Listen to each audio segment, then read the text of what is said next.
So I did something insane a long time ago, and so I thought I'd bring it today just because I'm hoping to invoke spirits of the past. Hold on, let me organize these. So when I did the first Crusader talk, I actually brought this coin. This is a coin. It is a 1400-year-old coin. It was minted in Syria. And I talked about it being Muawiyah the First. He is the first Umayyad ruler of the Umayyad Caliphate. He was the fifth leader of the Arab Empire. And after I showed this coin, I was thinking about it, and it says Homs on the side. So the front of the coin is the picture of a Roman emperor with a cross on the top. So the Arab Empire was Muslim ruled, and they were just taking the Roman mints and minting their coins. So they were basically using counterfeit Roman coins. And after I left the talk, I remembered it said Homs on the side, which means it was minted in the city of Homs. And I got my wheels turning, and then I realized I knew who the governor of Homs was during Muawiyah the First. It was Abdul Rahman ibn Khalid ibn Walid. In other words, this coin was actually minted by the son of Khalid ibn Walid. For those of you who don't know, he's possibly the greatest general in human history. He essentially was undefeated, and he essentially did the impossible over and over again. The reason I'm bringing this coin back, because it has nothing to do with my talk today, is just because when I realized it was Khalid ibn Walid's son, I just thought, okay, I have to finish the story since I started it. The other coins are based on today's talk, and they are, so this is coin for Emperor Manuel I. He's the Roman emperor. He's going to be featured a little bit in the talk today, not overly, but he'll come up a few times. This coin is Raymond III. He was the Count of Tripoli. He is a crusader. And he'll come up probably a little bit, I'm not really sure. Bohemond III, another crusader, he is the Prince of Antioch. He will also come up a little bit. Hold on, I have to save that one. This coin here, since I'm a crusader spin, this coin here was Roger II. So when I explain Roger II, you'll see he's not a crusader per se. I don't think you could call him a crusader. He is the Norman ruler of Sicily. When he takes over Sicily, it's 1105 AD. The Normans had just finished conquering Sicily in 1091. They started in 1061. It took them about 30 years to conquer it. They conquered it from the Arabs. So when the Normans take over, so for those of you who don't know, Normans are French-speaking Vikings who, after conquering northern France, got bored and decided to conquer southern Italy and Sicily, and then got bored again and decided to conquer England, because they were Vikings, of course, that's what they were going to do. When Roger II took over, the Normans had already owned Sicily, undisputed owned Sicily, for 24 years. On one side of the coin, it's written in Latin. On the other side of the coin, it's written in Arabic, because the rulers of Sicily recognized that even though they were Christian rulers of Sicily, they couldn't just simply delete the Arabs who were living there. And that's how Roman coins, Norman coins, and then later German coins, because the German royal family takes over Sicily. That's how those coins were minted for a couple of centuries. They would have Arabic on one side and Latin on the other side. All right, so then the other three coins that I have here. This is Nur ad-Din's coin. He's going to be featured heavily in the story. And then this is his son, Al-Salah's coin. And then probably the star of the story is Salah ad-Din. And I actually have a coin from him. It was minted in Cairo, and I'm pretty sure this coin was minted in 1169, 1170, or 1171, because it actually has the Fatimid Caliphate, the Fatimid ruler on the back, and that ends in 1171. Anyway, I just thought it would be strange to have actual historical things in the room while I'm doing this, and also cool because maybe, like, I don't know, at some point one of these guys who minted these coins might have touched it or something, and so tried to bring them in, make it real. After the talk, if you want to come look at them, I'll let you do that, but because I realize that you probably can't see it, and then I'll have my film editor put a picture for the people watching the video. All right, so this is part 3 of at least a 4-part series. My goal is to do part 4 next semester. I might have to do a part 5. I admitted that at the end of part 2. We'll see. I don't know what my pace is like. I want to apologize in advance because there's a lot of moving parts in this topic. There's a lot of names, a lot of dates, and my goal is to be a storyteller and not blast you with a bunch of names and dates. So one of the things that I'm going to try and do is condense just enough that I'm keeping it a coherent story, but at the same time without losing too much of the detail. And to the extent to which I fail to do that, I'm apologizing now because it's tough. And then, you know, some of you already know me and you know that I'm going to dive at some point into a topic too far and eat up too much time, and it'll just derail the rest of the talk. And then that's why I'm going to probably have to do a 5-part series. It's punishment for the fact that I didn't stick to the schedule. Anyway, so that's something that I just thought I'd just bring out to begin with. So in part 2, well, so let me just sort of summarize, but not really summarize. Part 1 is the Crusades start, and the Crusades actually capture 4 states. So the Crusaders leave Central Europe. They're mostly French and German. They work their way through the Roman Empire. People incorrectly call the Roman Empire the Byzantine Empire. There's no such thing. Nobody ever called themselves the Byzantine Empire. The thing that you sometimes incorrectly call the Byzantine Empire called itself the Roman Empire. So it was the Roman Empire. They work their way through the Roman Empire eventually. They go through the Kingdom of Hungary on the way to the Roman Empire. It's a mess. Some of them are plundering. Some of them are not really soldiers. They're really just brigands. Long story short, they fight their way through Anatolia. The Sultanate of Rum was a Turkish kingdom in the middle of what is today Turkey that had been fighting the Roman Empire successfully for the most part, although it had some setbacks. There's a little bit of fighting that goes on between them and the Crusaders. The Crusaders get to Syria and they carve off their first state. The first state is the county of Edessa. Edessa is northern Syria and then southern Turkey. The city itself is Şanlıurfa in Turkey.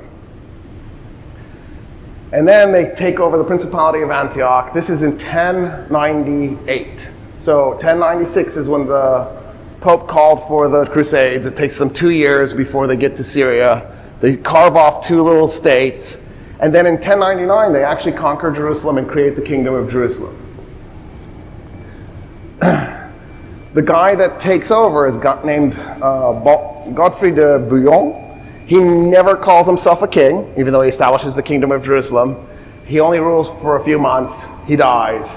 And he's replaced by Baldwin I, who's the first crowned king of the Kingdom of Jerusalem. And they take off. 3 years later, the Crusaders also capture the county of Tripoli. Tripoli is a city in Lebanon. And so there are 4 Outre-mer states, 4 Crusader states. Those 4 Crusader states sort of hit their high water mark in 1024. In 1024, they capture the city of Tyre. The Arabs call it Sur. It's in southern Lebanon. When they capture Tyre, that sort of sinks their control of Syria, and it makes it so that they're the indisputable masters of Western Syria, not Central Syria by any means, because they didn't capture Damascus and they didn't capture Aleppo yet. And that's the high watermark for the Crusaders. It's only downhill from that moment. The problem is, on the other side, is that the Arabs and their Turkish rulers can't get their act together. When the Turkish rulers do manage to pull off some sort of victory, the next thing you know, that leader is assassinated, or they catch an arrow, or just something goes sideways. They're an alcoholic, they just can't keep it together. It's a disaster, and it's one disaster after another. Finally, a Turkish leader, Atabeg, named Ahmad-ad-Din Zengi, takes over Aleppo. He takes over the city of Aleppo. He had Mosul. Mosul is in northern Iraq. Aleppo is the largest city in Syria. At the time and today, it's the largest city. I think most people assume it's Damascus. Damascus was frequently the political center, and it played an important role, but Aleppo was always the big city. So once he has Aleppo, he has effectively created this little miniature state in northern Iraq and northern Syria. He's not on paper independent, he's part of the Seljuk Empire, but in reality the Seljuk Empire is falling apart. And Ahmad-ad-Din Zengi gets it in his mind that he's going to capture Damascus. So I covered all of that in part 2, so I'm not going to rehash all that, but I do want to actually start in 1144 because so I'm repeating a little bit from part 2. Something amazing happens in 1144, and it's the theme basically of my talk tonight, and that is that the Arabs get their first real break. Zengi manages to capture Edessa in 1144. Edessa is the first Crusader state to be created. It was created a few months before Antioch was created. It's the first Crusader state to be deleted. When Zengi captures the city, at that point then, everybody, Crusader, Arab, Turk, European, Kurd, it didn't matter, Armenian, realized that the Crusaders were in trouble and that this could be the beginning of the end for the Crusaders. And so there was hope on the Arab side, fear on the Christian side, and that's the stage that I want to set this talk in. Zengi does this. His goal, though, is Damascus. He doesn't own Damascus. Damascus was ruled by another family, another Turkish family. He did everything he could to get Damascus. He lays siege to it on occasion. He marries the woman who's the regent for her son. Her name is Zumurud. He tries to get her through marriage to hand the city over. She can't because her son doesn't want to lose it. Then her son is crazy. He goes through and does all these horrible things. He's paranoid. He starts murdering people. If he thinks you're even a little bit suspicious, he kills you. He makes a deal with the Crusaders. Finally, in the end, he's just ready to hand the city over to Crusaders or the assassins, because there's a band of religious fanatics called assassins who are running around assassinating people, strangely enough. And the mother finds out, she kills her own son. But her next oldest son is too young to take over. So she basically becomes the regent. But then what ends up happening is there's this guy named Mu'in-ad-Din Unar. And Mu'in-ad-Din decides he's going to take over as regent and run Damascus for her son who's too young. And so Zengi just can't get the city. Everything he tries to do to get the city goes sideways. He tries to put it under siege in 1145. Something goes wrong. I don't remember the exact detail, but something goes wrong in northern Syria. He pulls the siege down. He takes his army north. He's attacking a fort somewhere, Babar. I don't remember the name of the fort. While he's outside the fort in his tent, he wakes up in the middle of the night and he sees his eunuch slave servant, by the way, a Crusader who was eunuchized after being captured and turned into a slave, drinking from his chalice, drinking wine from his chalice. Zengi really liked alcohol, so he was a bad Muslim. And he wakes up, he sees the servant doing this. He tells the servant, I'm going to go back to sleep, but when I wake up tomorrow, I'm going to punish you for drinking my wine from my chalice. And then he rolls over and goes back to sleep. The servant waits a little bit, goes, grabs a dagger, comes back in the room and stabs him to death. And you think, dude, what the heck? What is wrong with you? You didn't think that through. So in 1146, Zenji's gone because he didn't think this through. Like, don't threaten the guy. Just wake up in the morning and kill him. Like, what the heck? Anyway, the guy runs across and goes to the fort, and he's treated like a hero because he basically took out this guy. What happens next is a brief period of chaos. It's not like a full-scale power struggle, but there's definitely a little bit of that going on because the state has just lost its leader, and at the time, peaceful transition of government wasn't really necessarily a thing. For everybody's sake, for the Arab, Turkish, Muslim, Kurdish population's sake anyway, they got lucky because Zenji's two oldest sons were smart and calm, and they were the kind of guys who could get this right. The older son takes over Mosul, the younger son takes over Aleppo, and now they set themselves on a course of stabilizing their dad's kingdom. So they've split the kingdom in two, which on the surface looks bad, right? You're like, oh, it would have been better if it ruled by one guy like their dad had done. But in retrospect, looking at it, it looks like it was actually a brilliant thing to do. Because one of the problems that Zenji kept having was, there were two problems. One, the Seljuk Empire is coming apart, and Mosul in northern Iraq is kind of at the center of all of this.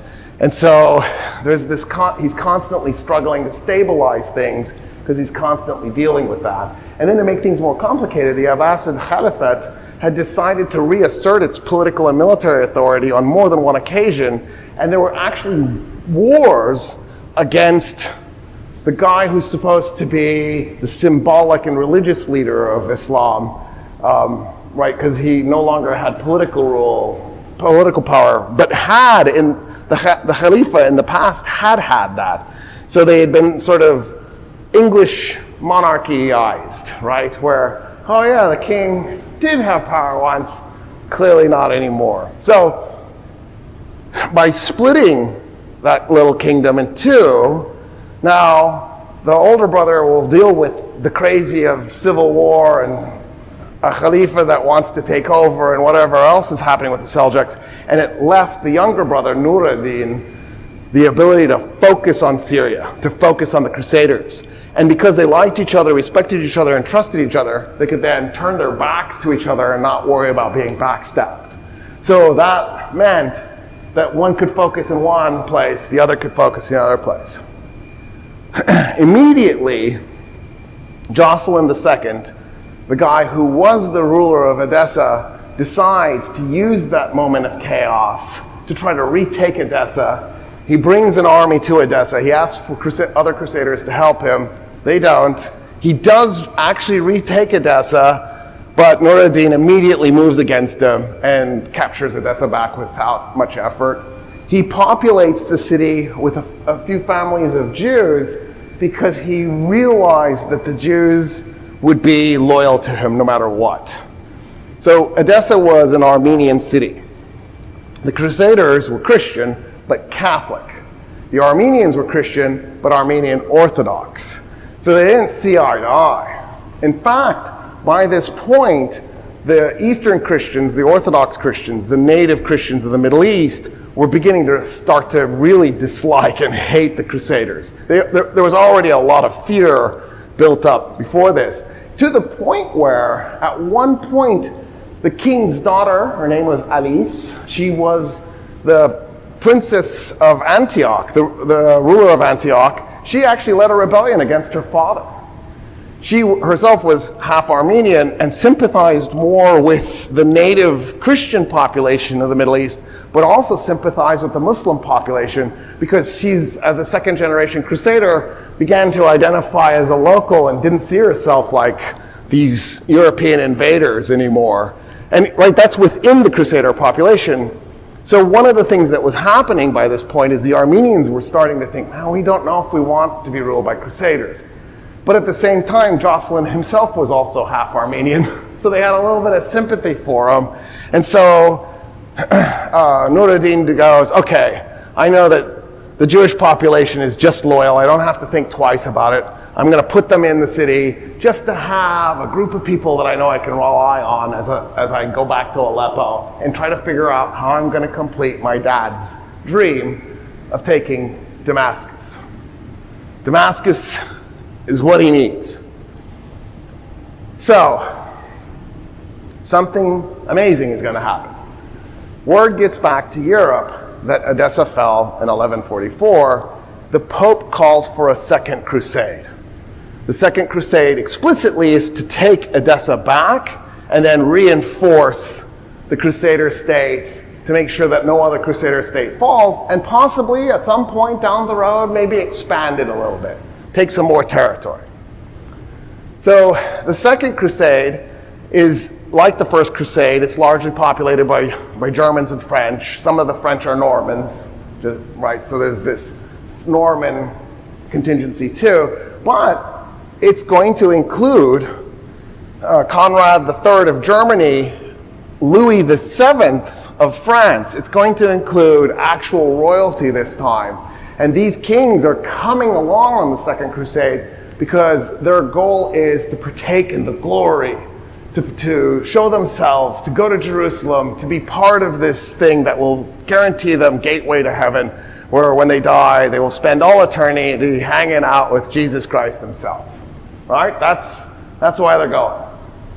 It's different from the First Crusade. The First Crusade was nobles, but it wasn't royalty. This is a whole new thing. To make things more interesting, Louis VII is married to his cousin. I don't remember if they were second cousin or closer or further, but something like that. Eleanor of Aquitaine. So you've probably heard of Eleanor of Aquitaine at some point. She will eventually not be married to Louis VII, and when that happens, she marries Henry II, the King of England. So Eleanor of Aquitaine was married to the King of France and then later the King of England, and she went on the crusade. In reality, she was her own military commander, but because she was a woman, they had to sideline her. They had to give her limited authority.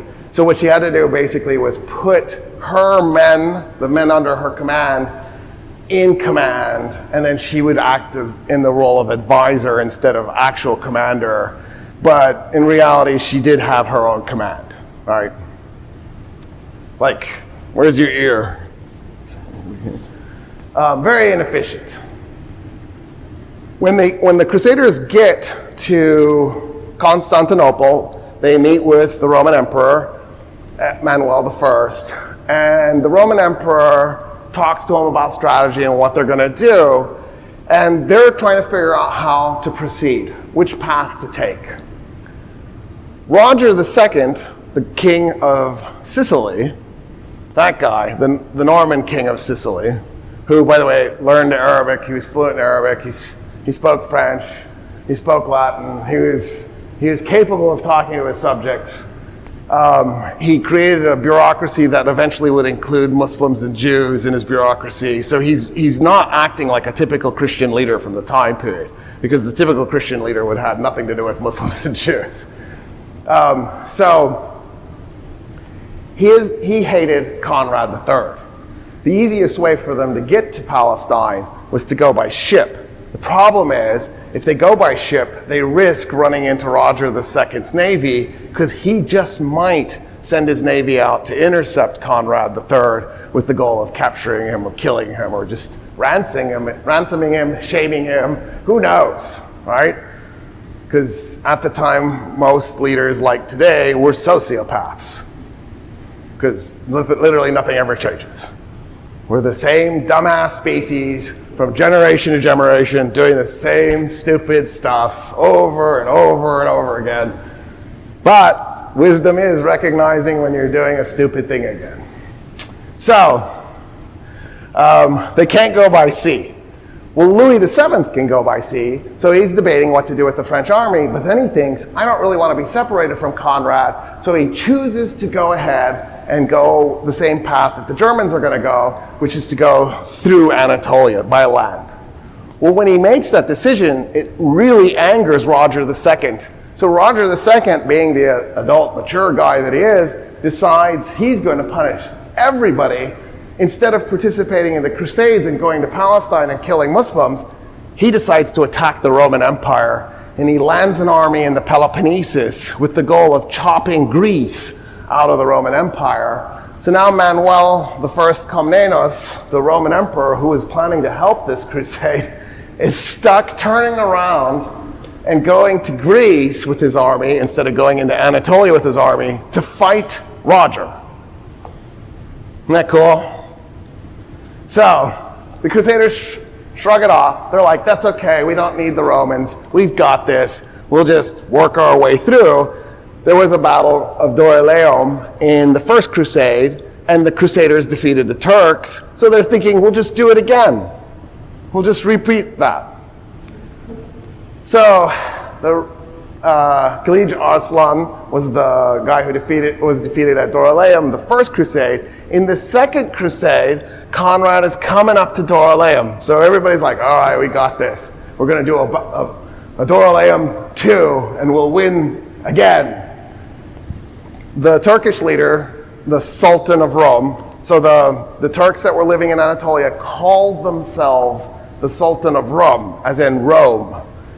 And their flag was a two-headed eagle, as in the Roman flag, because their explicit goal, was to replace the Christian Roman Empire with a Muslim Roman Empire, which is why they had their eye on eventually one day capturing Constantinople, which is why when in 1453 the Ottoman Turks finally do capture Constantinople, it's so amazing because that was their goal. They had been working towards that for centuries.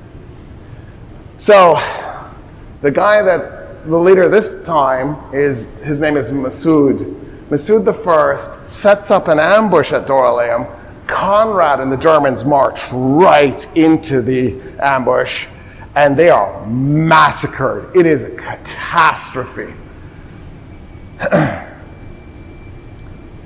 Conrad barely escapes with a handful of Germans. They dig their way out. They make their way to the French camp. They turn around and head back to the French because the French were following them. And they get to the French camp and they're like, okay, that was really bad. This second Dorylaeum was not what we were hoping for. They regroup, but now as they're marching, their morale's a little shook up, and it's Germans marching with French, and that's awkward because, it's not always happy. And little by little, the army sort of starts to disintegrate. They get in a second battle with the Turks, and it's another disaster. Part of the baggage train gets left behind. Hundreds of Crusaders are killed. It's a mess. They blame Eleanor of Aquitaine, of course, because it's her fault because she brought a dress with her. And you know how dresses work in battles. It's a mess. And then, so eventually they get to Antioch. When they get to Antioch, there's a Raymond of Poitiers. He gets to Antioch first. They follow him in. They regroup. They try to figure out what they're going to do. At this point, it's 1148. It's 1148, and Nur-ad-Din is panicking because what they should do next is attack Aleppo, Nur-ad-Din's city. This city, Aleppo, is held out against the Crusaders for decades now. The Principality of Antioch goes right up almost to the city walls. Like Aleppo, when I say Aleppo's on the front lines, I don't just mean figuratively. It was literally on the front lines. And they were put under siege time after time after time. And the fact that the Crusaders couldn't capture the city was devastating for the Crusaders because this was the linchpin. And right now there's this big army. Now it's a little demoralized, it's a little shaken because it should have been about twice the size, and it's missing most of its Germans. And you never want to say that sentence when you're in war, right? You want most of your Germans there. they should just point straight at Aleppo and attack it. And Nur ad-Din is panicking because he doesn't know that he has enough men to stop that if they do. He's not sure he can prevail. Now he's going to call on his brother, and his brother will come to his aid, but his brother's in Mosul. It's going to take a while for him to get there. Another reason to go after Aleppo, besides it'll break Syrian resistance, because Damascus, without Aleppo, it's done, it's over. Especially because Mu'in ad-Din, the guy who's ruling Damascus, has already struck a deal with the Crusaders. One of the reasons why Zengi and now Nur ad-Din haven't been able to take the city yet is because every time they move an army to Damascus, the Crusaders come up to defend the city because they have a deal. This Muslim, Turkish-led Arab city is allied with this European Crusader state. And so, if you capture Aleppo, that's it, it's over. Because you already got Damascus, not truly, but partially. And then there's nothing to stop you from going and taking Edessa back, and you complete the crusade. You fulfill the goal. But Louis VII goes, I don't really want to take Aleppo. What I want to do is I want to go to Jerusalem, because Jerusalem is, I vowed to do a pilgrimage to Jerusalem, so that's what I'm going to do. I'm going to go to Jerusalem. So he takes the army and they march to Jerusalem. Nur ad-Din, of course, is sighing a giant sigh of relief. They're in Jerusalem and they're trying to figure out what to do next. What's the plan? Where do they go? And as they're talking to the king of Jerusalem, they come up with the following plan. Let's attack and capture and conquer Damascus. Now I know what you're thinking. Didn't you just say they're allied with Damascus? I did. And that's why this is an amazing plan. Because there's two cities. You want both of them. You're allied with one, and the other one might not have the forces to resist you. In that scenario, attack your ally. I think that's obvious. Well, what else would you do? Right? You know what I'm saying? There's a fight coming. There are two people in the fight. One of them is your friend. The other one is the guy you want to really badly beat up. Well, the friend you're not so sure about. But he's still your friend. And he hates the guy you really want to beat up. So who should you attack? The friend, of course. It's obvious.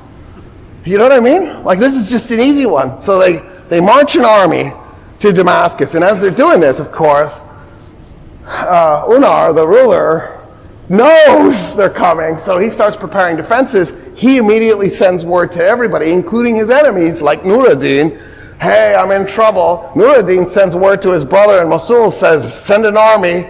We're going to see if we can stop the Crusaders from capturing Damascus, because they've just betrayed Damascus. And they're going to attack it.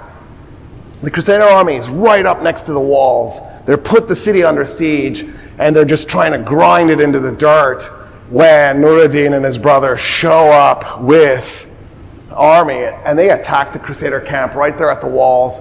They're driving the Crusaders back. They've created a sort of a status quo. They've postponed the collapse of the city. They've saved their enemy, Unar, and as a result, not let the Crusaders take the city.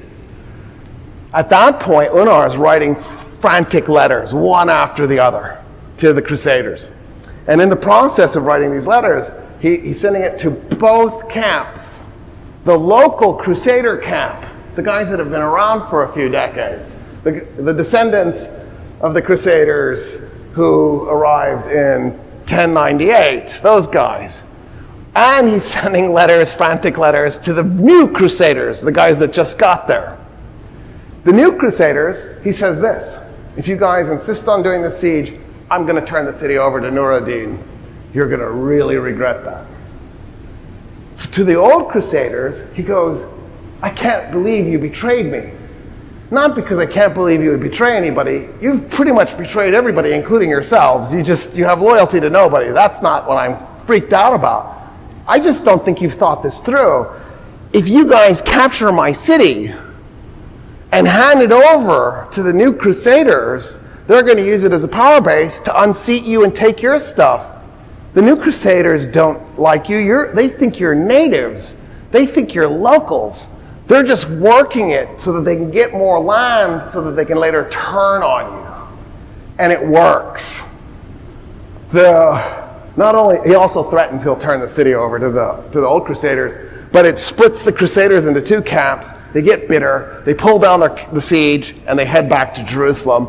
Conrad is furious. He hates everybody's guts at this point. Eleanor won't talk to anybody. She's furious at Louis VII. She keeps saying, we should get an annulment. I hate you. And the old Crusaders are furious because they're like, oh my God, these guys are going to steal our stuff. Conrad takes an army, he goes to Ascalon, he puts it under siege, and he waits for the other Crusaders to show up. Nobody shows up. He's like, screw all of you, and leaves. And that's it, the Germans are out. He takes Frederick Barbarossa, who had come along for the ride and barely lives, and he goes, we're going home. And so Frederick Barbarossa will come back in the Third Crusade. That's a different story, though. At that point, Louis is trying to figure out what to do. Finally, he gives up too. He and his wife go back by sea. She demands annulment again in 1152. He goes, fine, we're too closely related. That'll be the grounds for the annulment. They didn't have a son anyway, so it worked out. So they get the annulment, and he dies the next year. So that's the end of Louis VII. I don't remember what got him, but I'm going to go ahead and say dysentery. Just to have something. You'll see why later as we go. So that's that. Having said all this, that's the Second Crusade. It fizzled. It didn't go anywhere. But having said all this, I want to also build out the Crusader state a little bit, because in part 2 I really focused on what the Turks were doing. I feel like I neglected the Crusaders, so let me flesh that out a little bit. So I already said there was Godfrey de Bouillon. He doesn't become king. He's replaced by Baldwin I. Baldwin I is replaced by Baldwin II. Baldwin II is replaced by Fulk and Baldwin II's daughter Melisinde, who they co-rule. Fulk dies. His older son is named Baldwin III. Baldwin III becomes king at age 10. So obviously not probably great at making good political decisions or military decisions. Baldwin III then has his mother, Melisinde, as his regent. When he finally becomes old enough to take over, she refuses to hand him the reins of power. They do a little civil war, and son defeats mother, and Baldwin III finally takes over. Baldwin will rule for 20 years. Well, let me rephrase that. He will be king for 20 years. He ruled for about half of that. When he dies, he's replaced by Amalric. So Amalric was his younger brother. Amalric is going to go. Amalric, I gotta hold on. I gotta get the dates right. Amalric takes over in 1163. Amalric has a problem, and his problem is when he wanted to marry, he married a woman named Agnes of Courtenay. When he wanted to marry, nobody liked Agnes. They just hated her. She was probably like Eleanor of Aquitaine. She was a person who sat in her own power and was really calm about it, and that probably just made all the men really nervous, so they turned on her. So they were okay with him being married to her because he wasn't probably going to be the next king. His brother was probably going to produce children, and then they would be the next monarchs. So that was the thinking. But now that the older brother didn't produce any children, he doesn't have any heirs, the younger brother is going to be king. The court goes to him and they're like, no, you got to get rid of Agnes. We will not crown you until you do so. So he annuls the marriage with Agnes, and then he turns around and marries Maria Comnena. Maria Comnena is the great-granddaughter? I think she's the great-granddaughter of Alexis Komnenos. His son is John Komnenos. His son is Manuel I, so she's the grandniece of the Roman emperor. So this is a good person for them to marry because it'll link them back to the Roman Empire, right? Because the emperor will be like, well, you know, the queen is my grandniece. Okay, that's cool. And something interesting happens. So I'm going to invoke a movie. The movie is Kingdom of Heaven. If you haven't seen it, it is definitely worth the watch. I think it's a fantastic movie. Having said that, they do get things wrong. So when I tell you to watch it, I'm not saying because you're going to end up with an accurate portrayal of what happened, but that's true for every single Hollywood movie ever made. There is no Hollywood movie that has ever been historically accurate. And the reason is the reality of Hollywood. Hollywood has a formula. Every movie must fit the formula. If the movie doesn't fit the formula, it won't work. And as a result, they won't make it.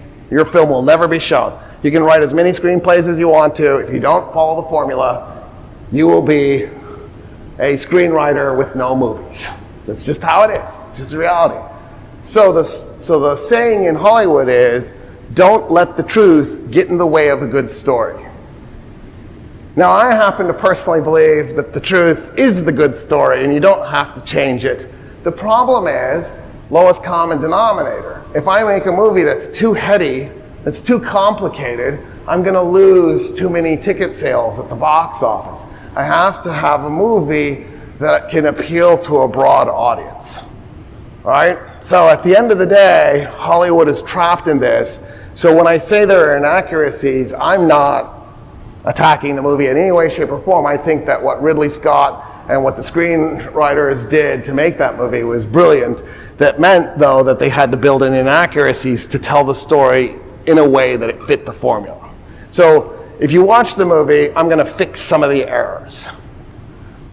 My favorite error is Balian of Ibelin. So Balian of Ibelin is Orlando Bloom. He's the star of the movie. He's the main character. In the movie, he's a blacksmith living in France or Germany, I don't remember. And his father is this guy named Godfrey of Ibelin. And his father comes and finds him because he has no heir. And he wants to bring his son that he had, illegitimate son that he had left behind, back with him on the Crusades to take over Ibelin. Ibelin is on the coast of Palestine. And that's the basis for the movie. You know, the hero who didn't really want to do it, but he kind of got pulled into it by circumstances.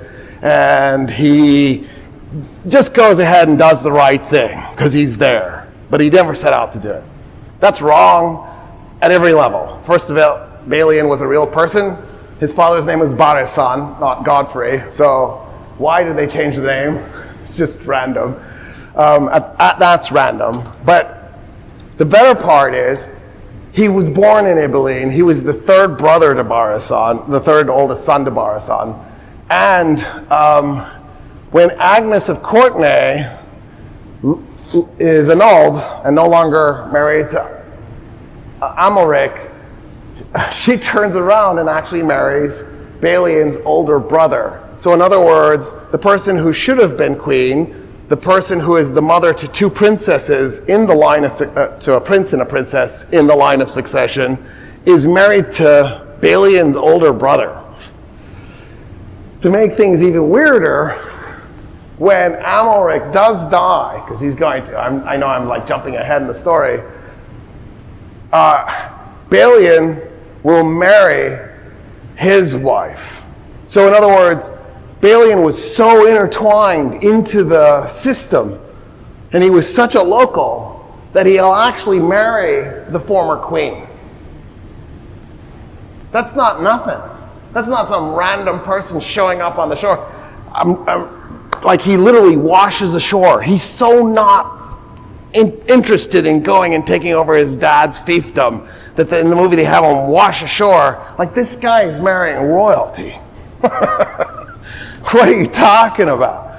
They did it because they wanted him to have a love affair with Amalric's daughter, Sybil. So Sybil is a real person.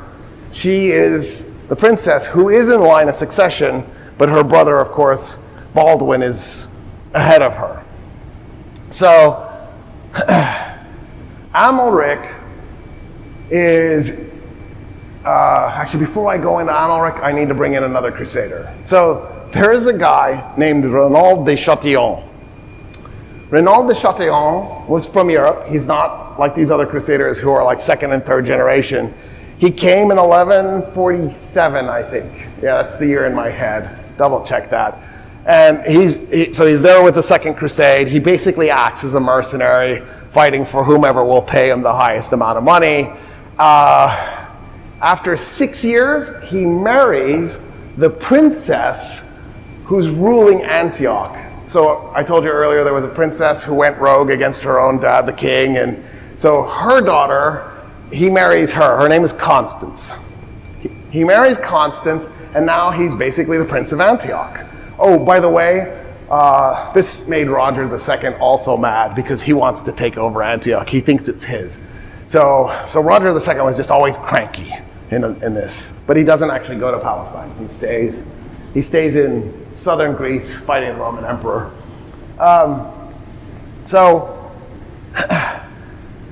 Renaud de Chatillon is ruling Antioch. He's okay ruler, nothing particularly exciting. He does lots of raids. So he's sort of supplementing his tax with stealing stuff from other people, like a good Christian would do.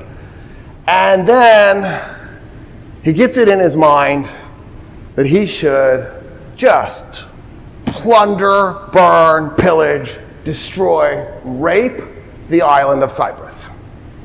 So that's what he decides to do. Now, Cyprus belonged to the Roman Empire. The Roman Empire thinks Antioch belongs to it. So the fact that there's a principality, a crusader state principality in Antioch that isn't part of the Roman Empire drives the Roman Empire nuts. So here's this guy who runs a state that the Romans think belongs to them, who decides to attack a Roman island. He lands his crusaders on the island. The island is Christian, but they're the wrong kind of Christian, right? They're Orthodox Christians instead of Catholic Christians. And he just begins murdering everybody. He's just massacring the island. He's setting fields on fire. He's taking people into slavery. He's murdering people. He's having his army systematically rape. They're burning homes. They're plundering. They tear the island to shreds. I've heard it said Cyprus still hasn't recovered. Now, I don't know how accurate that is because it feels like maybe they hadn't recovered 100 years ago, but surely they've recovered in the last 100 years because the last 100 years have been so dynamic. But maybe not. He just rips the place to pieces. It's a bloodbath, like the First Crusade was. So he comes back to Antioch. Well, this is going to strike everybody as amazing. But the Roman Emperor is mad. He mobilizes his army. He leaves Roger. He's like, dude, whatever. He pulls his army down and he heads to Antioch.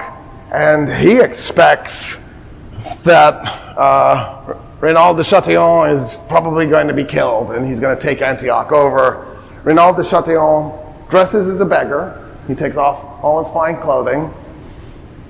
And he walks out to where the emperor is and he just lays face down in the dirt. The emperor is talking to other people. He ignores Renaud de Chatillon. He's just like talking. Finally he goes, all right, what do you have to say to me? And he says, I am so sorry.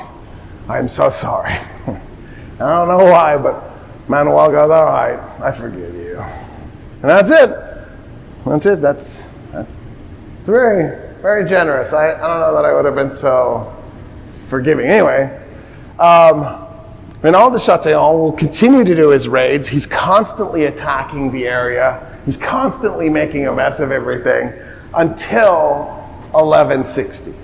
In 1160, Nur-ad-Din defeats him in battle, captures him, and throws him in prison in Aleppo, and he's out of the picture. Well, for now. You can never put a good man down, you know what I mean? Like, no. After my description, y'all aren't convinced he was a good guy? I don't know. So, all right, now I got Renaud de Chatillon out of the way. So back to Amalric. Amalric starts to get a little obsessed. And the reason he's getting obsessed is he sees something. He sees an opportunity. With Manuel's army parked near Antioch, and Nur-ad-Din solid in his position, Amalric, I should say, Nur-ad-Din took Damascus finally. I messed up. I said there's so many moving parts I'm going to mess up. Here it is. But what happened was, here's what Nur-ad-Din did. So Nur-ad-Din wasn't like his dad. His dad was Zengi was this bolsterous kind of rough guy, ready to fight, looking for an opportunity to fight, alcoholic, drinking all the time. Nur-ad-Din was the opposite. He was humble. He did not drink. He looked like he might actually be a believer. Like he looked like he actually might be a devout Muslim. And so people kind of looked to him for inspiration. And then he did something really amazing. He set up an entire bureaucracy dedicated to propaganda. So what he would do is he would say stuff, like he would make a prayer. So he prayed to God and he said, God, don't give Mahmud victory. Who is this dog Mahmud to deserve victory? Give victory to the Muslim people. Well, Nur-ad-Din's name was Nur-ad-Din Mahmud. He's talking about himself in the prayer. So the propaganda ministry wrote it down, and then they started disseminating it so that it would be a rumor that he puts himself down in his prayers to God, calling himself a dog, saying he's unworthy of victory. That he just wants the Muslim people. And so now people say, oh, he's not in it for himself. And of course, Mahmud, also known as Nur-ad-Din, didn't hoard wealth. He didn't live in a big palace. He preferred to live a simple life. He wasn't covered in silk all the time.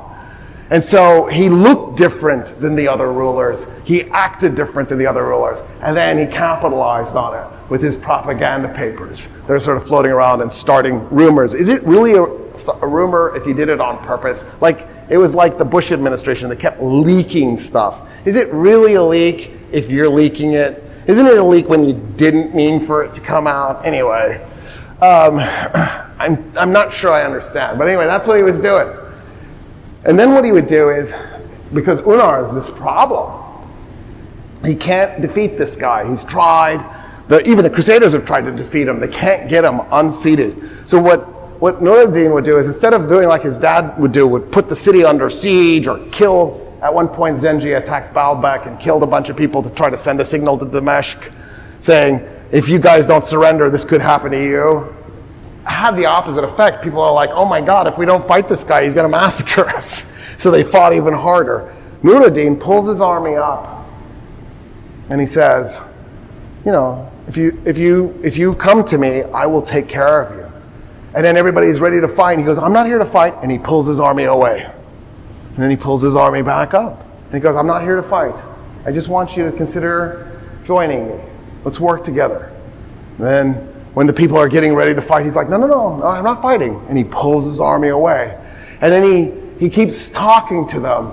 And he starts sending people into the city to sort of talk the propaganda that he's been doing. He's playing a strange diplomatic war with the people inside the city.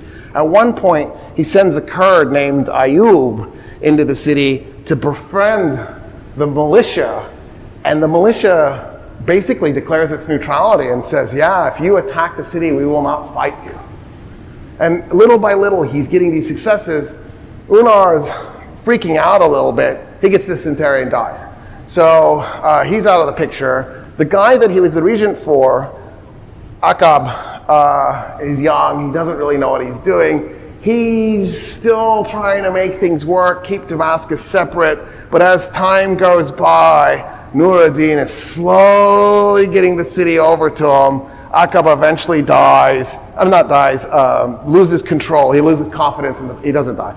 He does die by 1165. He loses confidence in the city, and Nur-ad-Din realizes it's his chance to strike. He moves his army up, and what happens is it's 1153, one of Nur-ad-Din's men climb up onto the top of the wall and plant Nur-ad-Din's flag. And everybody's like, what just happened? And the city just changes hands, no bloodbath. no bloodshed, it's over. And then he goes to Aqab and goes, I'm going to give you land over by Homs. And Aqab's like, okay. So he doesn't get executed, there's no murder. Isn't that amazing? And he finally does it. He's got Damascus and Aleppo merged together in a way that when you think about it, it was genius. He didn't have to overcome Damascus's defenses to do it. Okay. That year, 1153, the Crusaders finally capture Ascalon. Ascalon was not controlled by the Syrians, it was controlled by the Egyptians. So it's on the other side of Palestine from Syria, it's by the Sinai, and the Egyptians controlling it was necessary for a couple of reasons. One, they had their fleet parked there, and it put them in close proximity to mess with the Crusader states when they needed to. The other thing it did, though, is it made it difficult for the Crusaders to actually attack Egypt, because as long as there was an Egyptian army and an Egyptian fleet in Ascalon, the Egyptians could literally just go behind the Crusaders. So the Crusaders really needed to get Ascalon first, and they do. They get it in 1153. Amalric takes over in 1163. He goes, let's go get it. You're like, go get what? Egypt. All of it. He decides he's going to make the Crusader state a super state, because Egypt back then was the largest in population Arab state. It was filthy rich. Right? Today it's the largest Arab state still. That hasn't changed. So if the Crusaders could capture Egypt, like, game over. This is it. There's no way you'll unseat them. 1163, he sends an army. The army goes to Bilbes. It was on the Nile, and the army arrived I want to say September, but I'm probably not remembering correctly. But the annual floods are about to happen. So the army sets up a siege around the city. The defenders inside are like, okay, bad timing, guys. You should know more about Egypt before you invade it.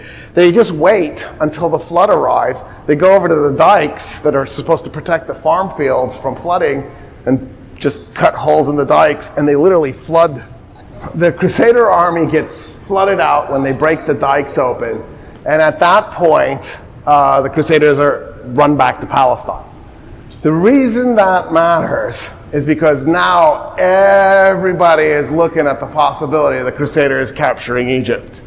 In other words, if the Crusaders hadn't done that, it wouldn't have necessarily, and just gone ahead and captured Egypt, like off the bat, it would have been a really different story, I'm telling.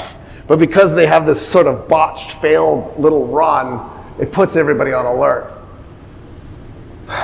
So Egypt was Fatimid. So the Fatimid were Shia. They had their own Khalifa. So there's two Khalifas for the Arab world. There's one in Baghdad. He's the Abbasid Khalifa, and then there's one in Cairo, the Fatimid Khalifa. Well, that guy didn't rule Egypt, just like in Baghdad, the Khalifa doesn't rule the Arab world. He's more of a symbolic gesture. Think King of England. Person with a title, they get tax money, we don't know why. Think that. Beautiful, lavish palaces, and the tax money goes to support that, and we actually have no idea why. Actually, we do. I'll tell you the answer. It's to prevent tyranny. The figurehead king, the figurehead monarch, holds a space in your minds and your hearts and your imagination so that you don't go running over and find a person to fill that space. Because this is a very Hobbesian idea. Hobbes believed that all humans were by their nature monarchists. So, okay. We had Amalric's failed adventure in 1163 in Egypt. Okay. So, I remember, I was telling you about the Shia system. So the guy who's actually in charge in Egypt is the wazir. So wazir meant minister. You'll sometimes see it spelled with a V because the Turks did V, the Persians do V instead of W because they don't have a wa. The Persians don't have a wa. So they all just go Vazir, but Wazir is Arabic. So the Wazir is, when you used to play chess, let's do chess. The guy next to the king, the tall piece that we now call the queen, used to be called the wazir, because the wazir was the powerful piece and the king was the figurehead, so the king could only move one space at a time. But the wazir used to be able to move like a rook. So that was the original way, and then later on it got modified. That's a different story, but it's a fun story. But I don't want to get distracted. So that's the power of the wazir. They're the guy that's actually in charge. The wazir was a guy named Shawar. He took over in 1162. He was in charge for 9 months. He's overthrown. He heads to Syria to try to get Nur-ad-Din to back him so that he can do a coup and get back in charge. He's talking to Nur-ad-Din his day after day, trying to get him on board. Nur-ad-Din's top advisor falls head over heels, madly in love with the idea of an Egyptian expedition. His name is Shirkuh. Shirkuh means, Shir is lion, Ku is mountain in Persian. They're Kurds, so it's the same in Kurdish. Shirkuh is a Kurd with the name Lion Mountain. Is that cool, man? Anyway, he's very different from Nur-ad-Din. He's a drinker, he likes food, he's a little pudgy.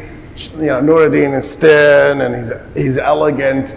Shirkuh is kind of rough and cantankerous. He's missing an eye from all the fighting he's been in. They're kind of opposites, and they really like each other. Shirkuh was totally devoted to his father, to Nur-ad-Din's father. Shirkuh's brother Ayub actually saved Nur-ad-Din's father at one point. So the Zengi family was totally reliant on these two men, Ayub and Shirkuh, because they were there for him. And so Shirkuh decides he really wants to do this Egyptian expedition to put Shawar back in power. Shawar tells them, I will give you 1/3 of all the revenue from Egypt if you do this. And Nur-ad-Din's like, oh, that's a lot. This is going to be amazing. 1/3 every year, 1/3, not just 1/3 once. And Nur-ad-Din goes, I mean, that's enough money. I might be able to just buy Jerusalem from the Crusaders. Let's make this happen. So the problem is Amalric decides he's going to do it again. He's going to invade again. So in 1164, Amalric is going to go into Egypt for a second attempt at the same time that Shirkuh is working his way to Egypt. Shirkuh, by the way, before he goes, grabs his nephew and he goes, you're going with. The nephew is like, no, I don't want to go. Who wants to go to Egypt? I don't care. And he actually says, you could make me the king of Egypt. I don't want to go. And his uncle is like, you're going. That guy's name is Salahuddin. Salahuddin ibn Ayub. It's Ayub's son. His singular name is Yusuf. If I say Yusuf, I mean Salahuddin. If I say Mahmud, I mean Nur-ad-Din. It's just a way of spoiling them, because there's something really powerful about saying Yusuf and meaning Salahuddin. Yeah, maybe I'll convey that in this lecture. I hope I do. But there was something extraordinary about Salahuddin. So it's really strange that he doesn't want to go. His uncle drags him off on the Egyptian expedition. Shirkuh has a problem. He has to go through Crusader state territory. He can't just go to Egypt. Palestine's in the way. So he's traveling through Crusader state territory, hoping the Crusaders don't attack him, trying to work his way into Egypt. He gets to Bilbis. They march on Cairo. When they get to Cairo, they overthrow the government that had overthrown Shawar, and they put Shawar back into power. After Shawar is in power, he immediately orders Shirkuh out of the country and breaks the deal. He's treacherous and he backstabs them. Shirkuh is furious. He's like, what? we did this for you. You promised us that you were going to basically tie your state into our state to be in the common cause to put down the Crusader states. In the meantime, Shawar is talking to Amalric, the Crusader king, going, hey, let's work together to drive Shirkuh out of my country. So Amalric shows up. His army is behind the Syrian army, Shirkuh's army, and the Egyptian army that's going to fight for Shawar is in front of him. He realizes he's in trouble, so he spins his army around and he swings over to Bilbais and invests it. And at that point then, the Crusader army turns around to attack Bilbais. It is a mess. The Egyptian and combined Egyptian and Crusader armies outnumber Shirkuh, like 10 to 1, something ridiculous like that. They're hammering the city day after day. There's no way that they're going to be able to hold out. It's taking forever, the siege is, but it's inevitable Shirkuh will have to surrender. He knows this. Or escape, but how? Especially because, right, there's an Egyptian fleet, there isn't a Syrian fleet, so there's nowhere to go. He can't even get out by sea. In the meantime, Nur ad-Din decides, all right, I've got to create a distraction. So he attacks in the north with the intention of drawing Crusader forces away as much as possible so they don't reinforce Egypt. There's no way he's going to get the Crusader forces in Egypt to leave, but at least they won't be sending any reinforcements. And then he defeats a Crusader army. He cuts off a bunch of scalps, right? So a lot of these Crusaders are Normans. They're Vikings. They're just French-speaking Vikings. So a lot of these guys have their hair braided, like, think Viking, with blonde hair braided. So he takes these blonde braided scalps and he strings them together, and then he takes the banners that they had captured. He sends them to Bilbais. They smuggle this in, and then what Shirkuh does is he goes to the wall and he drapes it down. And he says, we just did this to you guys in Palestine. And it shakes Amalric. He loses his resolve. The Crusader army's morale falls apart a little bit because they're also trying to figure out how they smuggled it into this castle to begin with. And they get to negotiating. And here's what Shirkuh talks Amalric into doing. I'll leave if you leave. And Amalric goes, okay. And they pack up their armies. One goes to Syria, one goes to Palestine. And that's it. And Shawar is happy, he's hanging out, doesn't send any money to Syria. It's good days for him.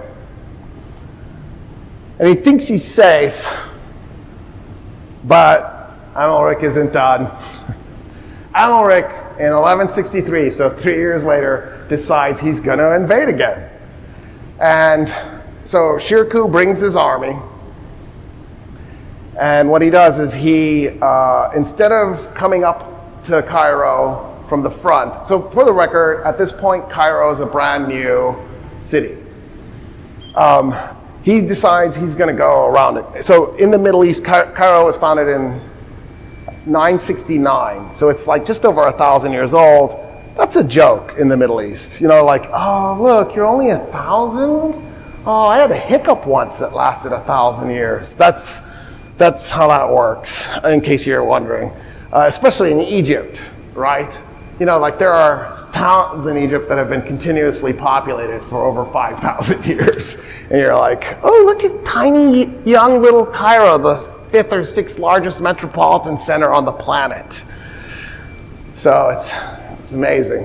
What happens is when Shawar sees Amalric coming for him, he doesn't know where Shirkuh's army is at this point. Shirkuh's coming too, because he's responding to Amalric. When he realizes the army's coming, he goes to Old Cairo.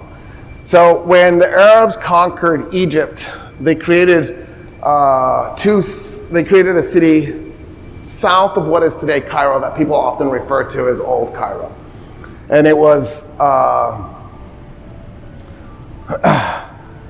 hold on a second. I need to turn this rude alarm off. I need to go get my kid from martial arts. He'll just be there a little extra today. I'm really hoping his mom realized I had to talk tonight. It's so rude. Anyway, that balanced it out. Now I don't feel guilty anymore. When the Arabs conquered Egypt, they made their own little fort, and they actually called it Fustat, which just means tents. It was the fortress of tents. And then when the Fatimids took over Egypt, they didn't want to use that capital anymore, so it was Misr al-Fustat. Misr means citadel. So they made a new city they called Misr al-Qahara, which literally means the citadel of the conqueror. Qahara, it becomes Cairo. So that's how Cairo got its name. Well, they treated the old city as Old Cairo, even though it had been actually a different city. Shawar decides, I'm going to burn it. He sets Old Cairo on fire. The fire burned for 40 days. First he evacuated the population, then he set it on fire. And the reason he's doing this is he's telling the Crusaders, I'll burn everything. You will not take Egypt over. I will scorch this place. And the Crusaders are like appalled. They're like, what the heck is this? So they go and they're like, Shirkuh's here. And so Shawar goes, all right, let's work together. So Shirkuh brings his army on the east side of Cairo and then goes south of Cairo, crosses the Nile, and then heads north and goes to where Giza is. So he's on the other side of the Nile. He's got the pyramids behind him. He's looking at Cairo. And he sends word to Shawar and says, let's fight these Crusaders and dig them out of your country together. But Shawar is allied with the Crusaders. And so what Shawar does is he tells the Crusaders everything he knows about Shirkuh's position and then offers to help them dig Shirkuh out. Shirkuh takes his army and races south. He pretends that he's panicking because he's away from his supply lines, which makes sense because he's away from his supply lines. Like he had grounds to panic, but he's not actually panicking, he just pretends. He marches about 200 kilometers south of Cairo. He goes to a place called Babain, which means the two gates or two doors. It's near Samalut, which is a tiny little town in the middle of nowhere, Egypt. There's a Marrakech near there. I love the name of that town. It's like halfway between Asyut and Cairo, maybe a third of the way from Asyut to Cairo. Asyut's another town you've never heard of, so why am I using it for a reference point? Anyway, he goes there, he turns around, faces a Crusader army that had been chasing him. Amalric himself is leading a Crusader army chasing him.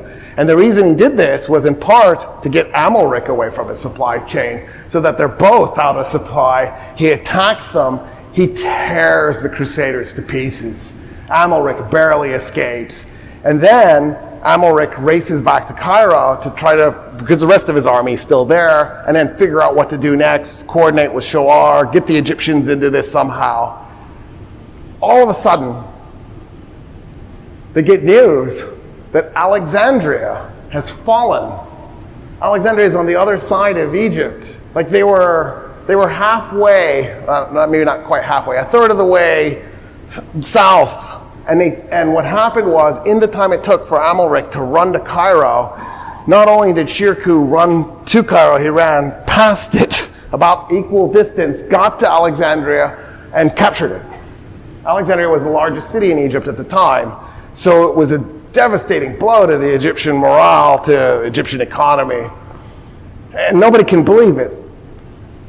That's who Shirkuh was. He was a strategic genius. He thought outside of the box.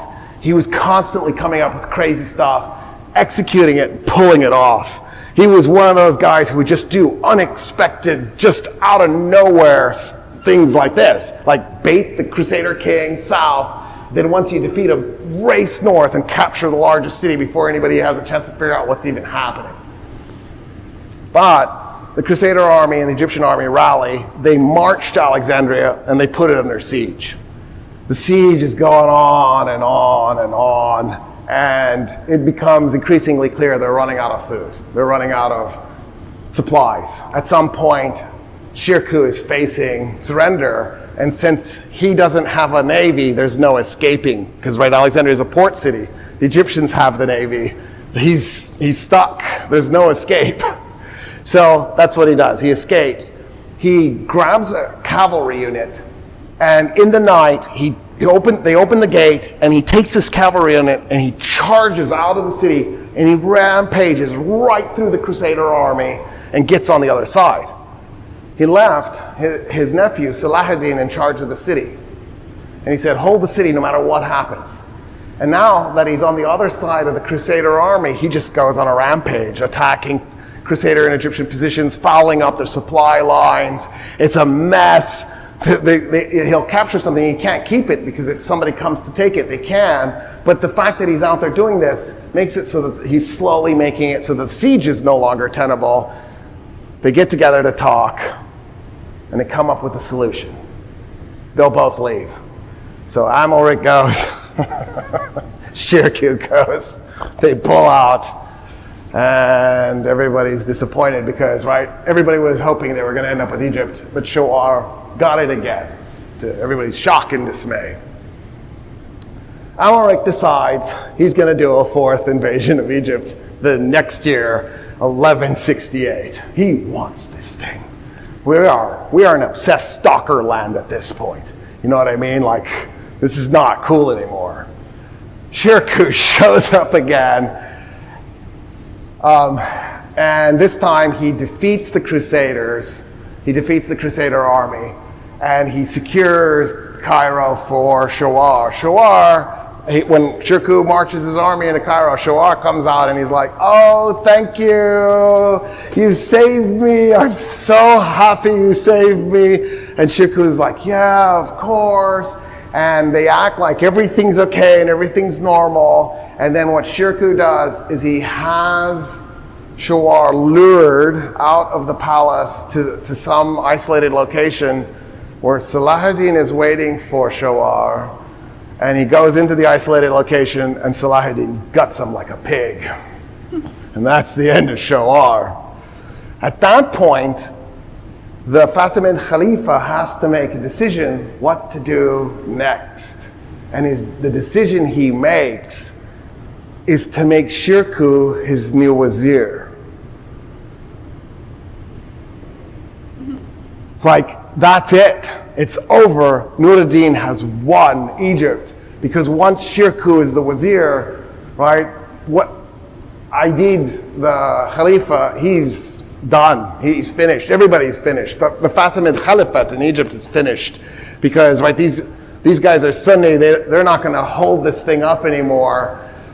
It's just a matter of when at that point. Shirkuh is a solid wazir. He starts to figure out who the opponents are in the court. He starts to neutralize them both politically and in more violent ways when necessary. Usually it's just politically. And this is how the court goes for a few months. And then Shirkuh dies. He's finished. He's over. It's over. And there's this moment of, okay, what do we do now? Aidid's advisors go, you need to make another one of these Syrians. They're Kurds, right? But you need to make another one of these Syrians the new wazir, so that we can keep the link back to Nur ad-Din. So we keep Nur ad-Din happy, we keep the Crusaders out of Egypt. And they pick the guy they think is the weakest of the lot. The youngest, the least experienced, the guy who has the least chance of ruling on his own, the guy who will be the most easy to manipulate. Salahuddin ibn Ayyub. They picked him, the guy who didn't even want to go on the expedition. All of a sudden, this I think he was 27, something like that. Hold on, I can do the math. It's not, wait, 93, it's 68, so that's 25 years later. I think I screwed up the math. 35, so he's in his early 20s, actually. So he's a 20-something-year-old who's had very little military command, had not much to do with capturing Egypt. He had a little bit of a role, but it's not worth mentioning. If it wasn't for what he does next, I would have never brought him up. Even him killing Shawar, who cares who the assassin was? They pick him. He begins systematically to neutralize even more of the enemies in the court. The next year, 1169, you're not going to believe this, Amalric invades Egypt for a 5th time. This guy really wanted it. He goes to Damiette. He tries to capture it. Saladin is there with the army. He's defeated. He turns around, heads back to Palestine. He gives up. That was it. He doesn't invade again. He only invaded 5 times over the course of 6 years. It's not that crazy. With a little bit of a break in the middle. Saladin now is the undisputed ruler of Egypt. The Crusaders are done, so he doesn't have to deal with that anymore. So he can just focus on the political intrigue. But he has another problem. Nur-ad-Din. So Nur-ad-Din wants to make sure Saladin knows that Nur-ad-Din is in charge and Saladin is a subordinate. So he starts doing things like inviting him to come meet to have a conversation.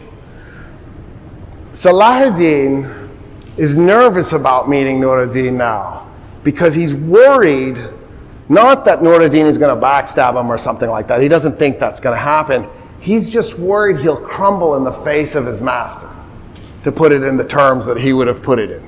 Because Saladin's a strange guy. So let me give you a couple of anecdotes, because they're precious, actually. So one of the anecdotes that is kind of famous for is he's in his tent, because Saladin didn't want to stay in the palace. He thought it was too decadent. It was crazy. There was a zoo with tame lions and tame deer, and the lions weren't eating the deer. Like, what the hell is that? That's just wrong. So Saladin's like, I don't need the palace. I'm just gonna stay in my tent. So he's in his tent, and a Mamluk walks up to him. So Mamluk means owned. So a slave walks up to him, but he's a special type of slave. The Mamluk were soldiers. They were slave soldiers. So what would happen after a battle is you had an option as a crusader or anybody else that the Muslim army would fight. And one of your options was you could end your POW status. You could end being a prisoner of war by converting to Islam and then becoming a warrior slave. So they actually had a slave army called the Mamluk. So the Mamluk walks up. So here's this slave walking up to, he's basically the king of Egypt at this point. Walks up to him. Saladin is tired. He's been working all day. He's kind of a small guy. He wasn't especially big, but he's a little exhausted. He's laying in front of his tent. He's not even in his tent. And the Mamluk goes, you need to sign this. It's a document, a government, bureaucratic document, right? He just needs, you know how it is. You've seen it in the movies. The guy walks up and goes, sign this. And the superior doesn't even know what he's signing. He signs it and hands it back. Sign this. And Saladin goes, I'll sign it tomorrow. I am so tired. The Mamluk sticks this document in his master's face and goes, the master will sign this. Saladin goes, I don't even have an inkwell. The Mamluk goes, it's in the back of your tent. I'm looking at it. Saladin turns around, sees the inkwell. The guy is a slave, right? He should go to the back of the tent and get the inkwell. He just stands there and waits for Saladin to do it. Saladin finally gets up, gets the inkwell, brings it back. He goes, okay, and he signs the document. Isn't that crazy? He's so humble, it doesn't even occur to him that that was wrong. He's not a power-thirsty, power-crazed maniac. He's strange because he weeps. He cries. So at one point, this is later on, but still it's a good story, so I want to tell you just to give you a little bit of who this guy was. At one point, a Crusader woman comes up to him. They've actually been fighting. There's a battle between them and the Crusaders. And this Crusader woman crosses the combat lines in the middle of the battle, and she comes up to Saladin, tears streaming out of her eyes. And he's like, what's going on? Why are you crying? And she goes, last night, when one of your army units raided our camp and captured my daughter and took her into slavery. And I went to tell the Crusader leadership about what happened. And they told me all I had to do is come talk to you and you'd sort it out. And he goes, okay. He turns to one of his men and he asks her for a description of the girl. He goes, go to the slave market and see if you can find the daughter. The guy goes. 2 hours later, he comes back carrying the daughter on his shoulders. The woman falls on the ground, weeping. Salahuddin takes the daughter, hands it to the woman. Salahuddin's weeping. Everybody around is weeping. And the woman goes back, crosses the combat lines, and rejoins the Crusaders. Isn't that crazy? In other words, Nur ad-Din might have been a good Muslim. Salahuddin went one step further into a realm that I don't even like. And so Salahuddin knows to do the propaganda because he's seen what Nur ad-Din is doing. So he's doing his own little propaganda thing. He's a little worried that when he's in front of Nur ad-Din, he'll just break. He doesn't know that he can stand up to Nur ad-Din.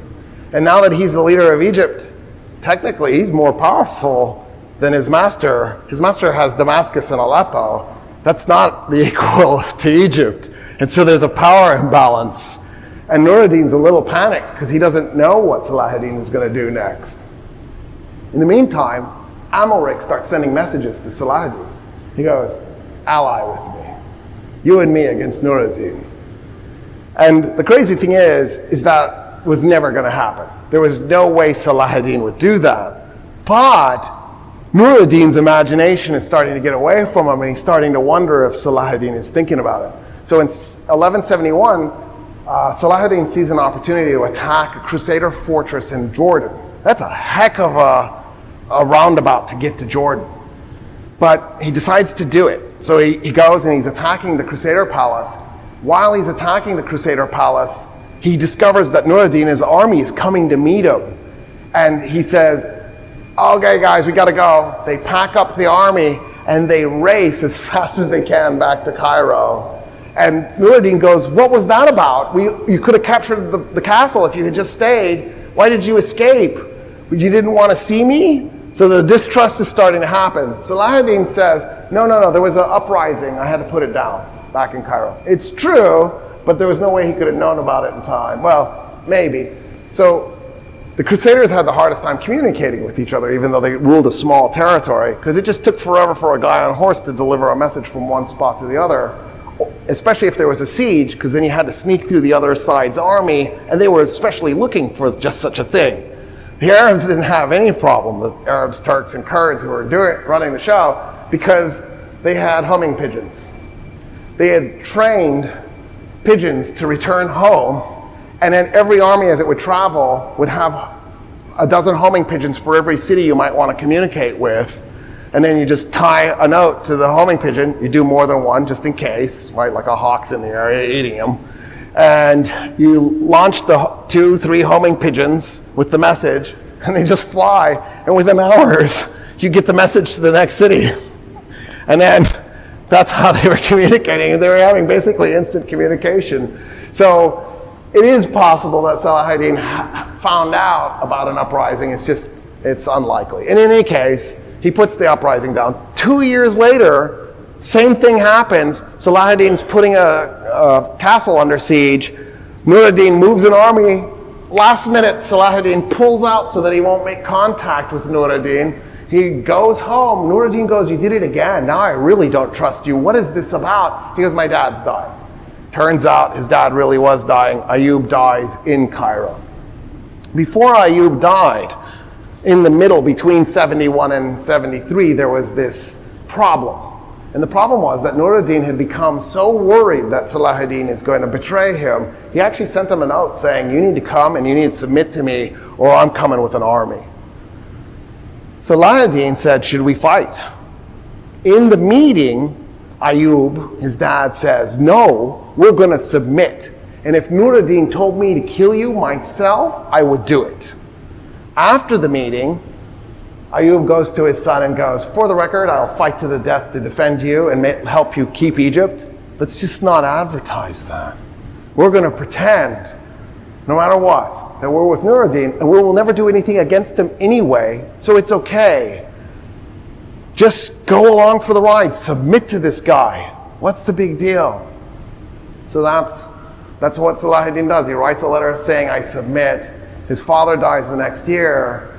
And then, amazingly enough, in 1174, Nur ad-Din dies.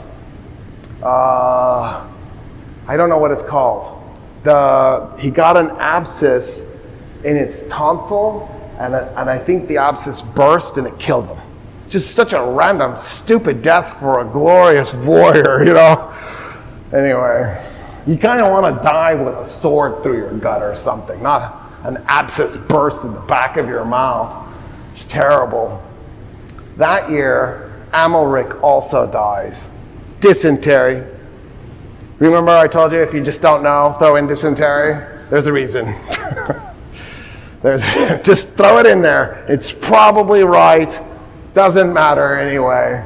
So all of a sudden, Salah ad-Din has just had 2 potential rivals cleared out in 1 year. Salah ad-Din realizes he can't just sit in Egypt now. He's got to go to Syria because he's got to secure everything. He's going to have to secure Damascus. He's going to have to secure Aleppo. And he knows it's going to be a mess. So he takes off on what I want to call the Shirkuh freeway. So I'm just going to out my dream. My dream in life is to build a freeway that starts in Aleppo, goes through Damascus, goes through Palestine, goes to Cairo, and call it the Shirkuh freeway. Just because by that point, Shirkuh had gone back and forth so many times through the Crusader state. I just feel like it needs to be an official freeway that people can drive on. Salah ad-Din takes it. He's marching right through Crusader territory. He shows up in Syria, and he finds out really fast, like the Zengid dynasty, the guy that's going to replace Nur ad-Din is named Saleh. Saleh and his advisors don't even think Salah ad-Din even knows what's happened yet. So as he's marching, he writes them a letter because he knows that they're plotting to make sure he doesn't end up with Syria. And he writes them a letter saying, look, if Nur ad-Din was alive right now, he would have designated me to be his son's educator. You guys are trying to keep him from me and turn him against me. I'm going to come and I'm going to punish you. He literally declares war on them, causes them to panic. They abandon Damascus. So by the time Salah ad-Din gets there, he now owns Damascus. He's set. All he has to do is figure out how he's going to get Aleppo. And so he starts working on it because Aleppo is the key to controlling Syria. He keeps talking to Saleh, trying to work it out, trying to come up with a compromise, talking to their advisors. In 1177, Salah ad-Din ends up in a battle called Montgisard. Montgisard is on the coast, pretty close to Jaffa. I think, if I remember correctly, it's just north of Jaffa. It's a catastrophe. So here's what happened. The new king is a guy named Baldwin III. When Amalric dies, his son takes over from his first marriage, from Agnes, the one that everybody hated. He gets a daughter from his second wife, Isabella. So he's got Baldwin, Sibylla, and then Isabella. Baldwin has leprosy, and he takes over the throne dying. He's melting. He's not really in pain because one of the things that happens with leprosy is your nerve endings in your skin basically go away. But he's just melting, and it's an unattractive death, slow death. Takes him he was king for 11 years. And he's just dying as he goes. So Baldwin IV is king. In Aleppo, when Saleh takes over the city after his dad had died, 2 years later, in 1176, he let Renaud de Chatillon go. So Renaud had been in prison for 16 years. Remember the butcher of Cyprus? That guy? He's loose. He doesn't go to Antioch because his wife has died. So, and he's been replaced by Bohemond III. So he decides to instead go the other direction, and he marries a woman. Millie is in my head, but who knows if that's accurate. Anyway, she's the heir to Jordan. The Crusaders had captured what is today basically the western part of Jordan, and he goes to Kerak, the fortress, and invests himself into Kerak. So, in 1177, the next year after he's been freed, after taking over Kerak, he joins the army, the Crusader army. They're going to fight Saladin at Montgisard, and when they go to Montgisard, Baldwin, it appears, handed command over to Reynald de Chatillon, and Reynald de Chatillon comes up with a plan and defeats Saladin. So Saladin lost battles, but it was really rare. This wasn't that. This was a whole level worse. We don't have good numbers, right? Because the chroniclers weren't really good at it. It wasn't like they went afterwards in the battlefield and won, two, right, and counting the dead bodies. But Saladin's army might have been 5 times bigger. It might have been less. There are some chroniclers who said it was even bigger, like 8 times bigger, and the Crusaders massacre it. Saladin escapes with some of his top advisors, but it's a catastrophe. But so Reynald is back. He's on the scene. He goes into raider mode. Saladin does manage to take Aleppo finally. It takes him a while, but he does finally get it. And then he makes a deal with Baldwin IV. He goes to Baldwin, they negotiate. Here's the deal. He will not try to take Jerusalem. He will leave the kingdom of Jerusalem intact. He's not even going to mess with the other 2 Crusader states. And then in return, Baldwin will stop messing with his territories. Saladin has merged Egypt into Syria. It's one state now. They've completely surrounded the Crusader states on all sides. And Manuel, the Roman emperor, he's still dealing with Roger II, but he's also still dealing with his other issues. So he's sort of out of the picture at some level. And so Baldwin goes, you know what, let's do it. And they make a treaty. They make a formal treaty ending the struggle between Muslim and Christian. And they set up these plans for how Muslims can now visit Jerusalem, and how when Christians are traveling through Muslim lands, they will be protected. And it's over. Peace has been struck. Well, except for Reynald de Chatillon. That guy can't stop raiding. He attacks Muslim caravans every chance he gets. He massacres them. It's a mess. And every time he does, Saladin goes back to Baldwin IV and goes, we have a deal. And Baldwin's like, I don't know how to rein this guy in. In the meantime, Baldwin's sister, Sibylla, marries a guy named Guy de Lusignan. Guy de Lusignan was a bully, but a dummy. He's just not smart.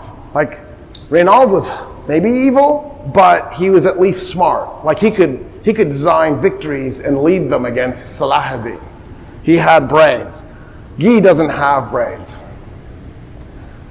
Saladin starts to get really annoyed at Reynald. So at one point, the year I think is 1183, Saladin shows up at Kerak, the fortress.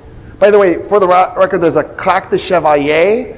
Its ancient name was Kerak. So if you get the two confused, you're justified in doing it, but they're in 2 different places. Crac de Chevalier is in Syria. Kerak is in Jordan. So Saladin shows up with the whole army. He's going to just take Reynald de Chatillon out. When he shows up, he's launching, using mangonels, and they're launching rocks against the fortress, smashing the place up. Reynald sends a messenger, and the messenger says, we're actually having a wedding. Saladin, if you wouldn't mind, can you take it easy on this sector? Like, don't drop any rocks on it. The wedding is Balian of Ibelin's stepdaughter, Isabella.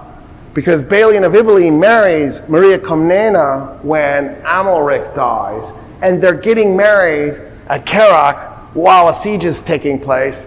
Salah-ad-Din goes, okay, show me the exact spot. So they work it out, and they stop firing rocks in that area, not only so that they can complete the wedding, but so they can also do their little honeymoon afterwards.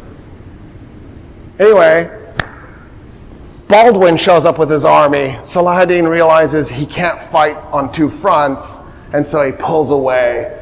Baldwin promises to punish Reynald. I don't know that he does, but he promises to do so. That appeases Salah-ad-Din, and they're done.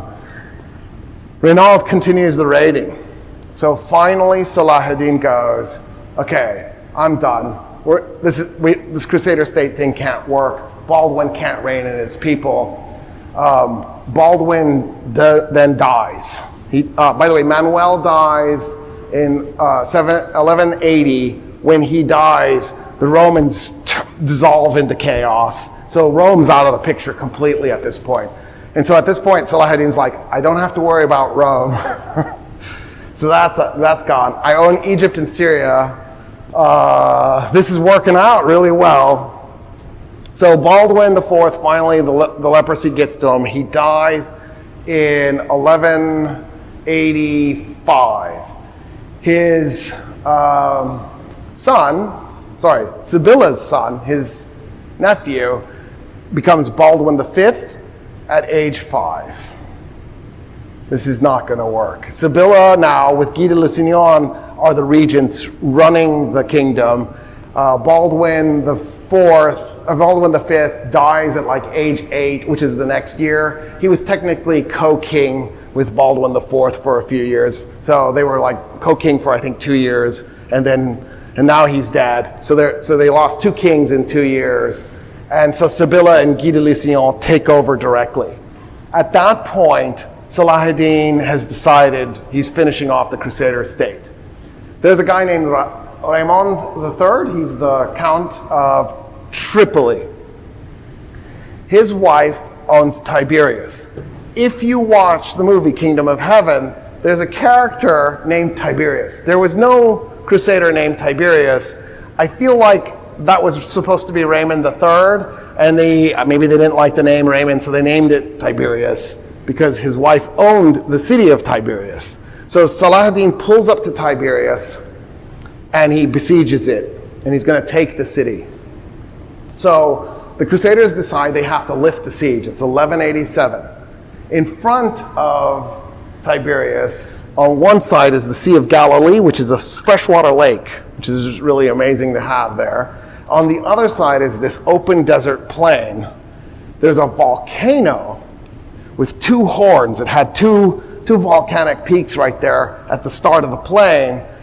And that spot's called Hatin, and the plain in front of it is the plain of Hatin. So that's Salah-ad-Din's idea. He doesn't want to take Tiberias. They actually could have taken it at any moment. So he tells his men, no. We're going to keep it under siege. We're going to keep the pressure on it, but don't take it. I know it's ready to collapse. Just leave it there. We'll even send them supplies if we have to keep them from falling. Because he wants to lure the Crusader army into a trap. The Crusaders, under the leadership of Guy de Lusignan, decide to cut through the desert across the plain. They don't have water. They're thinking when they get to the Sea of Galilee, they'll drink. Salah-ad-Din lifts the siege on Tiberias, parks his army in the plain, in between them and the Sea of Galilee. They now have to fight, exhausted and thirsty. And all the Arabs have to do is just hold their position, and that's what they do. And it's a massacre. The Battle of Hattin ends in Salah-ad-Din's victory on July 4, 1187. Isn't that crazy? Afterwards, Salah-ad-Din has Guy de Lusignan brought to his tent, and Reynald de Chatillon. He has ice brought to the tent. What the Arabs would do is they go into the mountains, where even in the summer, there's still some ice. and they chop out blocks of ice, and then they used it to keep food fresh, and they used it for desserts. The Persians the ancient Persians liked to take crushed ice and put fruit in it, and they would eat the crushed ice and the fruit. The Arabs thought, what if we made syrup from the fruit? The word syrup comes from the Arabic word sharbat. What if we made syrup from the fruit and then poured it onto the ice? And they invented sorbet, which comes from the Arabic word sharbat. Isn't that cool? And then later, the Italians, who had fallen madly in love with sorbet and made all these different types of gelato, went, oh, what would happen if you mix this with cream? And that's how ice cream was invented by 3 different civilizations over the centuries. Anyway, Salah ad-Din has ice brought. And then he takes a chalice of ice and he hands it to Guy de Lusignan. Guy takes a sip and hands it to Renaud. Salah ad-Din goes, I didn't give you the ice. And Renaud goes, that's correct, Your Highness, you didn't give it to me. And Salah ad-Din goes, in my culture, you have to treat your guest well. But you're not my guest, because I didn't give you the ice. He did. And Renaud goes, that's true, Your Majesty. Salah ad-Din takes his sword and guts him right there, cuts his head off, drags him across the ground, and parks him in front of Guy de Lusignan and goes, don't worry, I'm not going to harm you. And that's how Renaud de Chatillon finally went down. Now, the only thing left to do is go take Jerusalem itself. So the army leaves Hattin and heads to Jerusalem. They get to Jerusalem. Who does Salah ad-Din see? Balian of Ibelin. Balian of Ibelin is heading to Jerusalem, but the problem is the Arab army is in between him and Jerusalem. So Balian approaches Salah ad-Din. They know each other. And Balian goes, so my wife, the grandniece of the former emperor who's now dead, is in Jerusalem. I'm here to get her. By the way, she made 4 babies with Balian of Ibelin. Like, that's how wrong the movie is. Like, this guy is married to a former queen and making children with her. Like, he's totally interconnected. He goes, I'm here to get my wife. Will you let me into the city? And Salah ad-Din goes, okay, fine. I'll let you into the city, but you have to promise you will not fight us, and you won't do anything but go in there, get your wife, and come out. And if your children are there, you can get them too. And so Balian goes, okay, thank you so much. He goes into the city. When people see him, they go, we don't have any leaders. There's nobody running the city. Everybody was at Hattin. So they come back. They go to Balian and go, you need to take command of the city to defend us. So Balian goes, okay, I'll be right back. He leaves the city. He goes back to Salah ad-Din. He goes, look, they're begging me to take command of the city. I swore I wouldn't do anything, but would you do it anyway? Would you let me do this anyway? And this is my alarm to tell me to be quiet now. And so Salah ad-Din goes, okay, so you have your oath to me, but your duty to your people. And Balian goes, yeah. And so you're asking me to release you from your oath. And Balian goes, I take my oath very seriously. So if you tell me no, I go get my wife and I leave. And Salah ad-Din goes, okay, fine. I release you from your oath. Go take over the city and prepare its defenses. I'm going to attack tomorrow. And then Balian goes, okay, but one more thing first. And Salah ad-Din goes, what? Can you get my wife for me? Like, I'm going to let her out of the city, but like, can you escort her to a safe place so she's not in combat zone? And Salah ad-Din goes, wait, so now I'm taking care of your wife?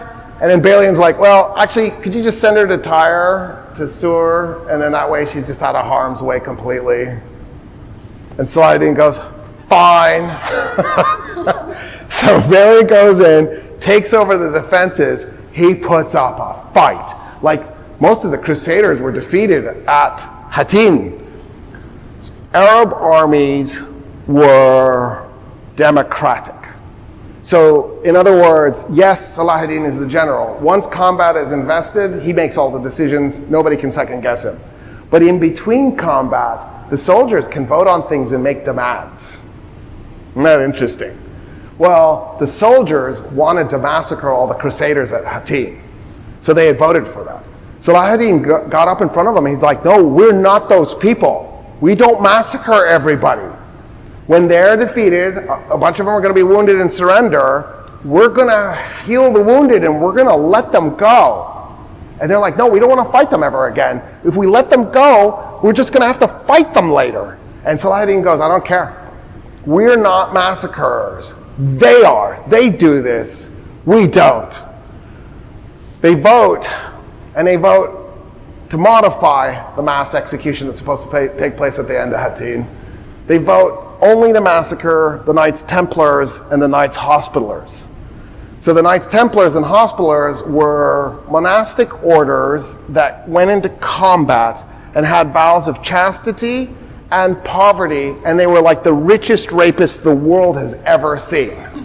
They just plundered, raped, murdered everywhere they went. They had a big cross on their chest just to make sure you knew they were a Christian as they were killing you, raping you, and stealing your stuff. And so they voted, okay, we're going to get rid of those guys. We'll let the whole rest of the army go. So Salahuddin goes, fine. He had men who spoke Latin walk up and down the line of Hospitallers and Templars and say to them, we can't execute Muslims. We can't execute Muslims. We can't execute Muslims. They have to do it in Latin, right? Because some of them speak French, some of them speak German, some of them speak Hungarian. So they just need a language that everybody can at least figure this out. About maybe a quarter, a third of those Templars and Hospitallers, these fanatic Christians, walk up to the executioner and then become Muslim. They say the two phrases you need to become Muslims, and they're like, all right, fine, get out of line. But then, here's the weird twist. There were a group of guys who weren't Templars and Hospitallers. They were just clearly normal Crusaders. They walked up and they said they were. And the executioner's like, that means we have to kill you. No, you don't want to be. It's obvious you're not. You're not dressed like one. They go, no, we are. And the executioners go, I don't get it. You want us to execute you? And they're like, yes, because if you kill us here now, we go straight to heaven. We get to hang out with Jesus for all eternity. And the executioner's like, dude, no, get out of the line. You're not a Templar. Because right in the meantime, a bunch of Templars are like, yeah, I'm a Muslim. You can't kill me. All right, get out of line. And then they went and became Mamluk. They actually joined the Mamluk. So they've actually switched sides. Anyway, so that's what happened there. So here we are. It's Jerusalem. This brutal siege is happening. Finally, the Muslims managed to break a hole in the wall. There's fighting in the breach that lasts for days. Balian comes out. He goes, we're done. We're out of food. We're exhausted. We don't have many people left, honestly. The fight can't go on. Salahuddin goes, okay, let's talk terms. Because Salahuddin actually at one point had decided he was going to take the city by force no matter what. So Balian says, look, if you don't let us surrender, we're going to destroy Jerusalem. We're going to burn everything. Everything you find sacred, we're going to wreck it. We're going to tear down Al-Aqsa Mosque. We're going to destroy everything, the Dome of the Rock. We will leave none of your mosques, none of your holy places. Salahuddin goes, those are your holy places too. And Balian's like, I will destroy our holy places. I will destroy the Jewish holy places, the Christian holy places, the Muslim holy places. I'm going to tear it all down if you don't let us surrender. So Salahuddin goes, fine. Actually, he turns to an advisor and he goes, is it okay to break my oath to capturing the city by violence to preserve all our holy sites? And the guy's like, yes, that's totally okay. You're released from your oath. And so Salahuddin goes, okay, here are my terms. My army has already voted to enslave some of you. So I talked them into a price for their freedom. If you can come up with X amount of money, we'll let you guys go. That way nobody gets enslaved. So the army comes out, and And then Salah ad-Din goes, you know what? The elderly don't have to pay. And like he keeps exempting groups. Okay, children don't have to pay. And so by the time they're done, they're down to like this core group of guys. And a bunch of them didn't have any money. So Salah ad-Din goes into his tent. He pulls what was left of his coffers out. And he dumps it on the ground and buys a bunch of the Crusaders and then frees them. And then some of his generals are standing there. They feel really embarrassed. They go get their coffers and free a few more. And so in this way, Balian got to lead the entire Crusader population out of Jerusalem. Salah ad-Din said, anytime you guys want to come visit, you're always welcome. This city's gates will always be open to you, just like they were before you did the Crusades. We're going to put it right back to where it was. And Balian was like, yeah, thanks, that's really cool. And they head towards Tyre.